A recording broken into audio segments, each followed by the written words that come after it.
मेरे वरिष्ठ कॉलीग्स मेरे साथ हैं। हम लोग अभी चुनाव आयोग से आए हैं। विभिन्न कंप्लेंट्स थी। मैं 3-4 बिंदुओं को बहुत संक्षिप्त रूप से आपके सामने रखना चाहता हूं। पहला बिंदु है जो हमने कहा चुनाव आयोग को कि किसी परोक्ष रूप से साइलेंस पीरियड में जो चुप्पी रहने का समय होता है 48 घंटे चुनाव के पहले, उसमें कोई भी नहीं, चाहे कितना बड़ा लीडर हो, वो किसी रूप से, सीधे रूप से या परोक्ष रूप से कैंपेनिंग नहीं कर सकता। हमें कोई आपत्ति नहीं है कोई व्यक्ति, कोई लीडर कुछ भी करे, मौन व्रत रखे या कैंपेन करे, लेकिन वो साइलेंस पीरियड में इनडायरेक्ट कैंपेनिंग नहीं होनी चाहिए। हमने ये कंप्लेंट रखी है कि माननीय प्रधानमंत्री ने जो घोषणा की है कि वो एक मौन व्रत में बैठेंगे 30 तारीख की शाम से। आप जानते हैं कि जो चुप्पी का समय है वो 30 तारीख की सुबह 7 बजे से लेकर 1 तारीख तक चलता है। ठीक उसके बीच में माननीय प्रधानमंत्री ने घोषणा की है। ये सीधा आदर्श संहिता का उल्लंघन है। ये वो तौर तरीके हैं जिनसे आप या तो कैंपेनिंग कर रहे हैं या अपने आप को प्रसारित कर रहे हैं सभी चैनल्स द्वारा, प्रिंट मीडिया द्वारा। हमने 2 बड़े सरल बिंदु रखे हैं चुनाव आयोग के सामने। या तो प्रधानमंत्री इसको मात्र 24-48 घंटे बाद शुरू करें, 1 तारीख की शाम को वो हर प्रकार का आध्यात्म मौन व्रत कर सकते हैं अगर वो चाहें तो, और या अगर वो इंसिस्ट करते हैं कि कल शाम को 30 तारीख की शाम को शुरू करेंगे जैसा कि घोषणा में आया है, तो ये आवश्यक होना चाहिए प्रतिबंध चुनाव आयोग द्वारा कि इसका प्रसारण न प्रिंट न देखने वाली मीडिया, विजुअल मीडिया के द्वारा प्रतिबंधित होना चाहिए। वो खुद कैंडिडेट हैं इस आखिरी चरण में। 55 करीब 55 के आसपास कॉन्स्टिट्यूएंसीज हैं और इस प्रकार का प्रसारण बिल्कुल नहीं अनुमति मिलनी चाहिए। हमारा दूसरा एक मुद्दा है संक्षिप्त में कि बड़े भद्दे, अभद्र, भर्त्सना योग्य बीजेपी फॉर इंडिया के औपचारिक ऑफिशियल हैंडल से इश्तिहार निकाले जा रहे हैं जिसमें धर्मों और समुदायों के बीच में सीधा वैमनस्य फैलाने का एक सीधा प्रयत्न नहीं है, सीधा वैमनस्य फैलाया जा रहा है।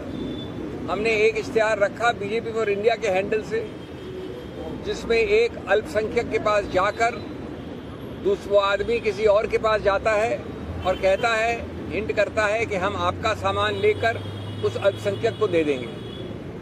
ये और वो कांग्रेस के नाम पे चलाती है, बीजेपी फॉर इंडिया के हैंडल से कांग्रेस का नाम सीधा लेती है। ये झूठ ही नहीं, 75 साल इस देश में विभिन्न प्रधानमंत्रियों, विभिन्न पार्टी के लीडरों ने कैंपेनिंग की है। इस प्रकार से किसी सत्तारूढ़ पार्टी या किसी विपक्ष पार्टी ने ऐसी भद्दी, अभद्र कैंपेनिंग नहीं की है।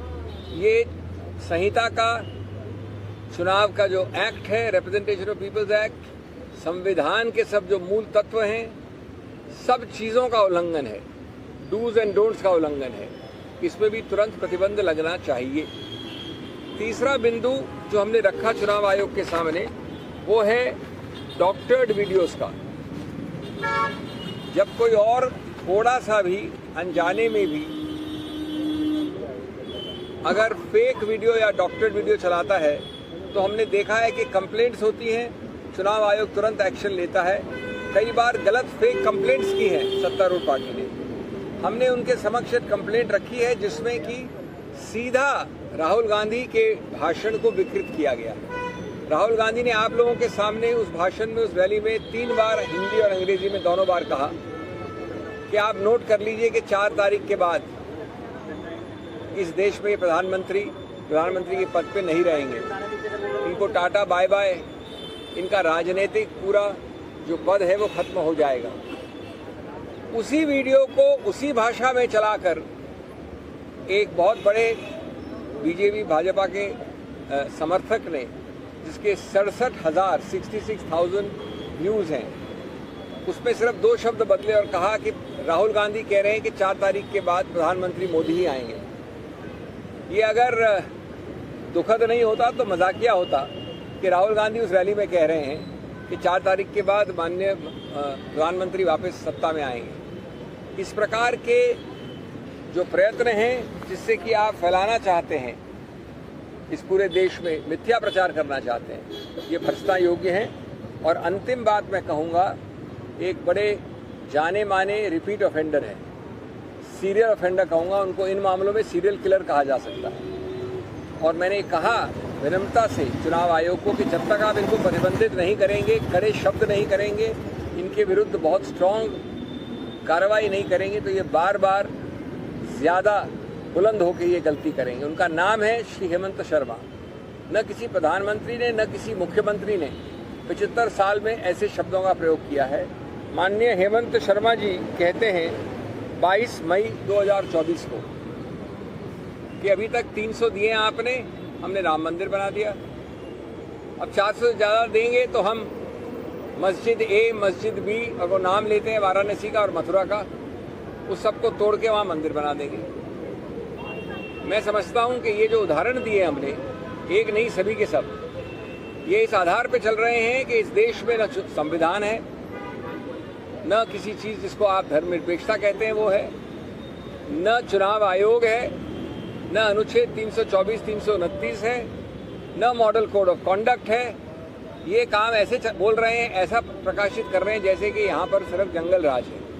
इसलिए ये आवश्यक है कि तुरंत बिना डिले के, और वो हम सब जानते हैं कि ये विंडो बहुत छोटा होता है, आप तुरंत एक्शन नहीं लेंगे तो उनके सब दुष्प्रचार का फायदा वो उठाएंगे। ये हमारा